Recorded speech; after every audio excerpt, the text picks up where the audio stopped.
Bueno, y ya se viene uno de los platos fuertes del día porque vamos a tener el privilegio, la oportunidad de escuchar de primera mano a quien conduce, ¿no?, la política energética de nuestro país.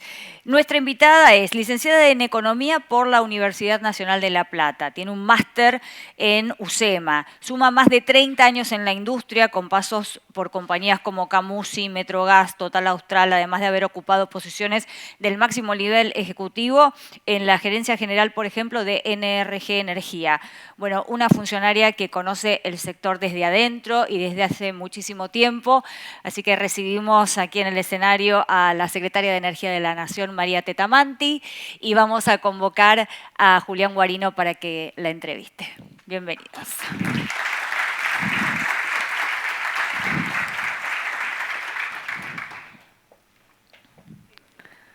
El mejor perfil, el que...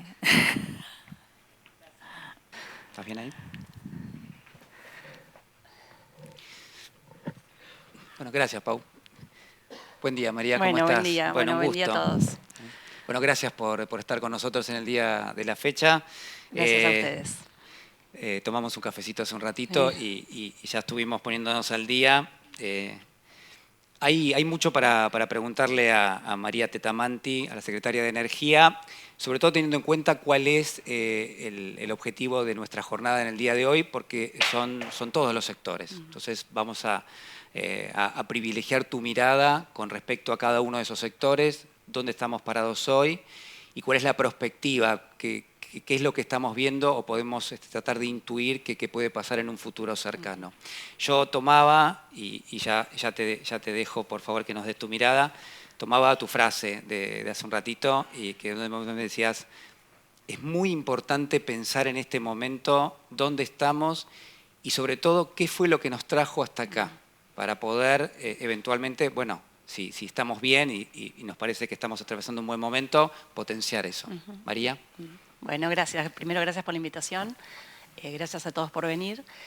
Primero, déjame decir que todos los que van a hablar después son los verdaderos protagonistas de este sector y eso es lo que cada vez tiene que pasar más. Es decir, mi aspiración es que cada vez las empresas me tengan que venir a ver menos la Secretaría, porque nosotros tenemos que desde el Estado fijar reglas de juego, ser creíbles, garantizar que esas reglas no se van a cambiar, que se van a respetar, pero los que impulsan el sector, los que invierten, los que producen, los que tienen que tomar decisiones son los privados. Así que, de nuevo, mi aspiración es que cada vez el rol del secretario de Energía sea menor. No deja de ser importante, porque es importante eso, mantener las reglas, que es lo que impulsa al sector privado a invertir, pero cada vez tienen que ser más protagonistas, ¿no? Y el Estado se tiene que correr de todo ese rol que empezó a tomar a partir de los 2000, cuando se rompieron las reglas de juego de los 90, que habían también dado un impulso muy importante al sector energético, ¿no? Y si efectivamente, Julián, lo que decíamos cuando charlábamos previo a entrar acá, y yo decía es que todo el mundo, y es bueno, ¿no?, que hablemos de qué está pasando en el sector de la energía, que todos tenemos claro y los que lo seguimos al sector o los que trabajamos en él, vemos que hay un boom de inversiones, hay un boom de optimismo, hay inversión en producción de gas y petróleo, hay inversión en infraestructura, ¿no?, en oleoductos, en gasoductos, en instalación ahora de almacenaje de energía, en generación renovable. Yo veo mucho entusiasmo en los empresarios por ver en el sector de energía eléctrica cuándo vamos a licitar, por ejemplo, el AMBA 1, ¿no?, que es el primer paso que tenemos que dar en algo que es muy necesario para el país, que es la ampliación de la capacidad de transporte de alta tensión. Ahora, lo que yo creo es que no tenemos que perder de vista es por qué pasa esto. Y no nos tenemos que olvidar porque, y déjame que voy a hacer una cita, un libro que a mí me gustó mucho, que leí hace muchos años, que es el de La rebelión de las masas, de Ortega y Gasset. Y él en un momento dice que, y está hablando del año 1930, yo creo que sigue pasando ahora también, que la gente en ese momento decía que había accedido, creo que no funciona el micrófono, había accedido a un nivel de confort en la vida, pero que el tema es que el ser humano común no era consciente de todo lo que se tuvo que hacer y de la importancia que había tenido las instituciones, el rol de la economía, todo para que eso suceda. Es como que la persona nace en un mundo en la que le parece que todo eso es natural, ¿no? Y dice, y no solamente no es consciente de lo que llevó a eso, que no solamente no lo cuida, sino lo que destruye. Entonces, y ponía el ejemplo muy burdo de gente pidiendo pan que rompe las vidrieras de una panadería, ¿no? Entonces, yo creo que acá, en los argentinos, sobre todo que hemos cometido tantos errores en el pasado, no tenemos que perder el foco en qué es lo que funciona y qué es lo que no funciona. Entonces, ¿por qué, por lo menos es mi diagnóstico, por qué es que yo creo que está pasando esto en energía y en otros sectores? Primero, y es fundamental, es un buen diagnóstico. O sea, en la economía las políticas públicas son como un médico cuando ve a un paciente y dice, bueno, ¿qué tengo que hacer? Y acá siempre le erramos al diagnóstico. En la Argentina siempre se atacaron las consecuencias del problema y no las causas. Por primera vez hay un gobierno que dice, señores, la causa de la decadencia de la economía argentina, la falta de crecimiento, la inestabilidad en la moneda, o sea, la inflación, es, en primer lugar, los desequilibrios macroeconómicos, fundamentalmente por el exceso de gasto público, un déficit fiscal incontrolable o que no era controlable, digamos, que es lo que ahora se está corrigiendo, la emisión monetaria para financiar ese déficit, y como todo eso es un desorden, ¿qué pasa en la micro? Y bueno, empezamos a controlar precios, empezamos a congelar, a intervenir, a mandar gente a los supermercados para que mire las góndolas, o sea, no funciona. Entonces, al tener un diagnóstico claro de cuál es el verdadero problema en la Argentina, y lo segundo que es tan importante como lo primero es no solamente tener el diagnóstico, sino tener un presidente con una decisión política muy fuerte de atacar eso, o sea, de atacar esa causa y no doblegar, no doblegarse, no le van a torcer la muñeca, el déficit fiscal es innegociable, o sea, el equilibrio fiscal es innegociable. Y esa convicción política yo creo que es lo que hace que a todos nos parezca que esto realmente va a caminar.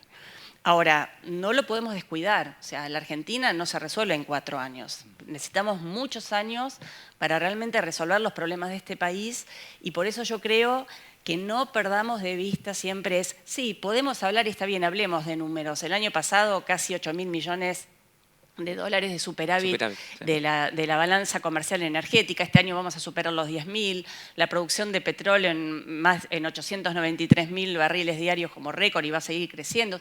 Todo eso, no digo que no, y no lo minimizo, es súper importante, pero no perdamos de vista las causas. O sea, ¿qué es lo que origina eso? Y tenemos que seguir trabajando cada uno de nuestro lugar en ese camino, ¿no? Interesante porque trazás una jerarquía, escuchándote, donde el orden macro es condición necesaria y sin eso todo lo otro de alguna manera pierde por lo menos un estatus, una estatura. Ahora, el orden macro, uno podría decir, se fue logrando a lo largo de los últimos años. Hablando de Vaca Muerta puntualmente, sobre La Roca no hay ninguna duda de lo que está dando, de lo que puede dar. ¿Cuáles son los otros elementos que pensás que pueden ser importantes en este momento? Es decir, parados aquí, viendo todo este recorrido, viendo este momentum y además cómo el mundo pareciera empezar a privilegiar determinado tipo de actividades económicas, pero en este caso puntualmente la energía como un factor casi de orden global. ¿Cómo estás viendo bueno, eso? Yo creo que, de nuevo, y enfatizando, es primero la macro, porque sí. Sin eso no, es muy difícil respetar después. En la micro es libertad económica, desregulación y sobre todo el respeto a esas reglas de juego. No ante un escenario que se torna un poco más difícil, volver a los vicios del pasado, ¿no? Entonces, por ejemplo, tuvimos el claro ejemplo de que estamos en esa línea con ahora cuando vino el problema de la guerra. Y subió el precio del crudo y nosotros respetamos, o sea, no intervenimos, no prohibimos exportaciones, no fijamos precios. Y yo creo que esa certidumbre de las reglas en los mercados micro es lo que, sumado a la estabilidad macro, que es fundamental porque acá para que se desarrolle no solamente Vaca Muerta, para que se invierta en el resto de los sectores de energía, la parte financiera es fundamental. Y si vos no tenés financiamiento a tasas razonables, los proyectos son menos desarrollables, ¿no es cierto? Entonces, hacer posible eso es eso, es dar la certeza que nosotros estamos convencidos que el respeto a la libertad de precios, a la libertad de negociaciones, a que el sector privado es el que tiene que producir, el Estado no tiene que estar expropiando rentas oportunísticamente, como se ha sucedido siempre con las tarifas y demás. Sí. Eso creo que es algo que es en la microeconomía lo más importante y lo que tiene que dar certeza al empresario para poder invertir y saber que los riesgos que tiene que gestionar son los riesgos propios del mercado, pero no ese riesgo regulatorio que siempre Argentina era, yo que estuve mucho en el sector privado, sí, era el gran cuco. Bueno, a ver ahora para dónde va a salir el funcionario, qué me va a regular, qué me va a intervenir, qué no me va a cumplir. Bueno, eso no puede pasar más. María, pensás en, estaba analizando lo que estabas diciendo, está claro que con esa fórmula uno puede trazar quizás algún tipo de perspectiva del sector, es decir, de esta manera vamos a seguir creciendo. Los saltos que se van dando en algunos proyectos, también recién fuera del aire, conversaba con alguien y me decía, los volúmenes y los montos que se manejan, bueno, realmente en la Argentina no estábamos acostumbrados. Proyectos de 1.000 millones, de 2.000, de 3.000, de 5.000. Hay RIGIs presentados por 25. Sí, exacto. Y después vamos a dar alguna primicia también, porque parece que viene algo incluso un poco más importante todavía. Es decir, realmente son montos muy grandes. Recién mencionabas el financiamiento. En algún momento te escuché decir, bueno, la infraestructura también es algo que, en lo cual tenemos que focalizar. ¿Cómo estás viendo esto? Me quedo todavía en el oil and gas y ahora en un ratito te voy a invitar a que nos mudemos de segmento y nos vayamos al lado de las energías renovables o al sector eléctrico. Pero digo, ¿qué es lo que, de alguna manera, sin desalentar a nuestro público, qué es lo que está faltando? Sin decir, bueno, la verdad que acá tendríamos que haber hecho esto y no lo hicimos todavía, pero esto hay que hacerlo de aquí en adelante. ¿Qué imaginas? Digo, al margen de la cuestión financiera. Yo creo que, reitero, como nuestro rol es desregular, en eso estamos avanzando y creo que estamos avanzando muy bien. Lo que sucede es que, y permitidme que haga una comparación con los principios de los 90, que yo lo vivía eso. Sí. Creo que al principio de los 90 se vivió un proceso parecido a en el sentido que se venía de un sector totalmente estatizado y regulado a privatizaciones y desregulación. Pero fue como un barajar y dar de nuevo donde no había duda que gas del Estado no existía más, SECBA no existía más, estas eran las empresas privadas, estas eran las reglas de juego. Ahora pasan dos cosas. Estamos en ese camino, pero nos sucede que, primero, como venimos de un periodo en el que si bien las empresas seguían siendo privadas, se estatizó la gestión y se firmaron contratos en ese contexto regulatorio, todavía hay derechos adquiridos que nosotros no podemos romper de un día para el otro. Entonces la desregulación no es tan barajar y dar de nuevo de cero como fue en el principio de los 90, sino que es más con bisturí, con mucho cuidado de trazar periodos de transición, con el cuidado suficiente como para decir, quiero ir hacia la desregulación y a la libertad, pero no puedo, pero no puedo violar derechos adquiridos.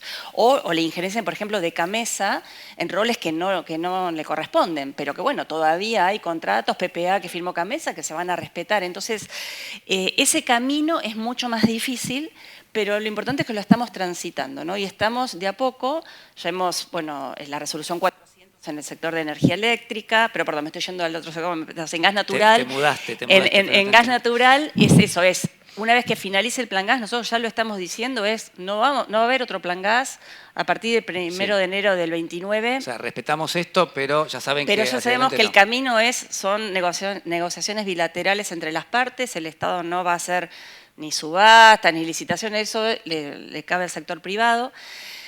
Y yo creo que, de nuevo, desde el Estado y desde el hecho de las reglamentaciones no hay tanto que falte. Acá lo que yo observo, porque sigue pasando, es todavía una duda, una desconfianza sobre el cumplimiento de las reglas. Y te voy a poner un ejemplo. Nosotros tenemos, por ejemplo, una de las cosas que para mí falta todavía es encontrar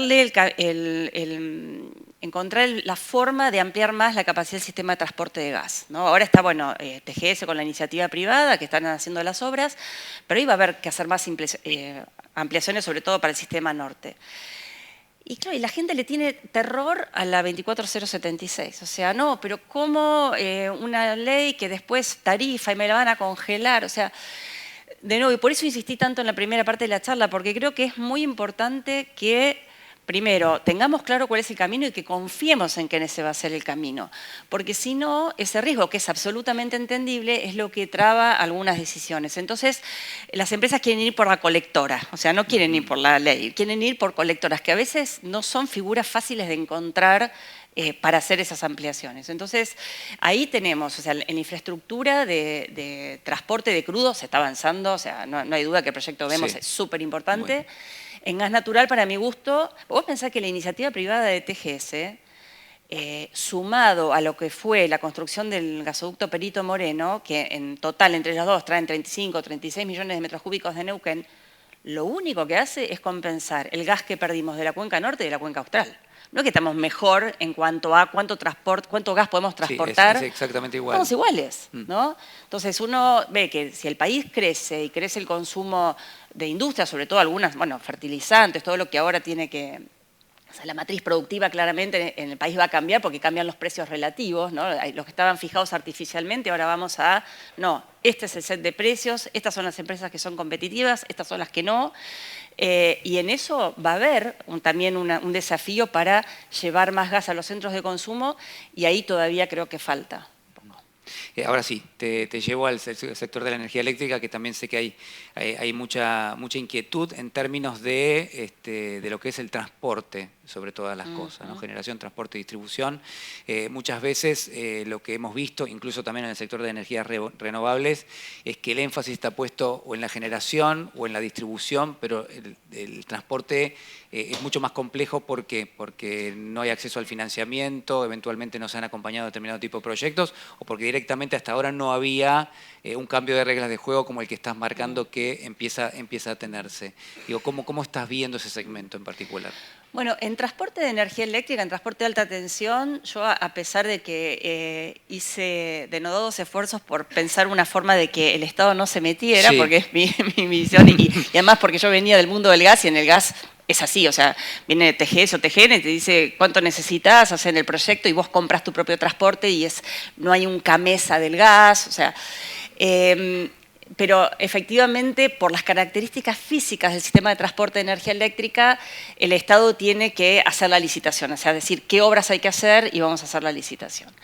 Y eso, en realidad, lo que está faltando es, porque ya tenemos claro, de nuevo, que nuestro rol va a ser hacer la licitación, que sean los privados los que hagan con la figura de la concesión de obra pública, hagan las obras, pero nos están faltando algunos ajustes a nivel de cómo vamos a hacer esa licitación, de cómo va a jugar, por ejemplo, qué rol va a jugar el tema de un posible RIGI para esa ampliación. O sea, todo eso está por definirse, no es fácil terminar de definirlo y lo estamos trabajando entre la Secretaría y Legal y Técnica, pero en cuanto destrabemos esos 2 o 3 dudas que tenemos para terminar, los pliegos ya prácticamente están listos, vamos a sacar esa licitación y vamos a empezar por AMBA 1, que es el transformador nuevo en Plomer, y después seguiremos con las líneas que todavía no tenemos claro en qué orden, pero hay que hacer la de Viborato a Plomer, la del sur, que viene de Madryn, Choele, Bahía, y del oeste de Mendoza, de Diamante, Charlone, ¿no? Cuando decís, cuando mencionaste el RIGI recién, ¿cómo lo estás pensando ahí?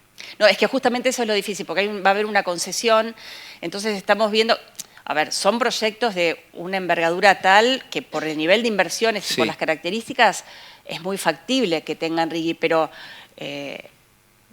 es difícil, bueno, ¿qué haces primero? Porque no puedes dar por sentado que el RIGI va a estar cuando haces la licitación. Entonces, no es fácil, de nuevo, son temas regulatorios que son una novedad, donde hay figuras legales nuevas que se encontraron para lo que es esta ampliación de transporte y lo estamos terminando de definir.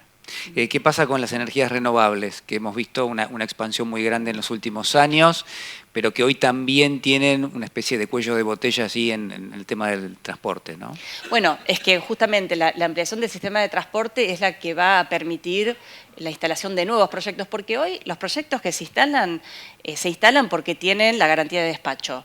O algunos, como fue el caso del de PCR en Olavarría, que justamente ellos invirtieron en un proyecto que entró en el RIGI y tuvieron que también trabajar en la capacidad de transporte, porque si no esa energía no se iba a poder despachar. Pero el tema justamente de ampliar este transporte y sobre todo las líneas que vengan del sur, del oeste o la de Mar del Plata, la de Igoratá, es para posibilitar que ingrese nueva energía renovable. Yo creo que la energía renovable, lo que sí te puedo decir que hemos visto es que hoy es muy competitiva. Nosotros en la resolución 400 damos iguales reglas para todos, no creemos que hay que fomentar un tipo de energía a otro. Hoy ya de nuevo han ganado competitividad y baja de costos en todos los elementos que intervienen en la construcción de esos proyectos. Lo que sí necesita ese sector, y nosotros mandamos un proyecto de ley del Poder Ejecutivo al Congreso que está ahí en tratamiento, entre otros temas, lo que garantiza es la estabilidad fiscal para los proyectos de energía renovable. Que se confunden, he escuchado algunos legisladores que hablan de que le queremos dar privilegios o beneficios. No, porque eso lo tuvieron al principio, pero hoy mismo las empresas mismas te dicen no necesitamos esos beneficios impositivos. Lo que necesitamos es que nos garanticen que no nos van a poner un impuesto al viento, una tasa en este municipio porque obviamente están... Es decir, una continuidad de, exacto, de que las reglas que hoy tienen. que tienen hoy en términos impositivos sean estables. Eso es lo que ellos necesitan. ¿Pensás que a lo largo de los próximos años puede llegar a cambiar el componente en términos de cómo se distribuye hoy la generación de energía, en términos de tenés las renovables por un lado, que prácticamente llegan casi al 20% y del resto? Digo, ¿cómo imaginás esa matriz energética? No tengo ni idea. No tengo ni idea porque creo que es algo que no lo puedo predecir yo porque va a depender mucho de las competitividades que vayan encontrando cada uno de los segmentos. ¿Pero tenés un modelo en mente? No, nosotros no tenemos proyecciones, no tenemos objetivos de queremos llegar a esto, no es como nosotros pensamos. No es que decimos tenemos que llegar al 40%, no. Nuestro objetivo es otro. O sea, nuestro enfoque es necesitamos que la energía tenga bajo costo.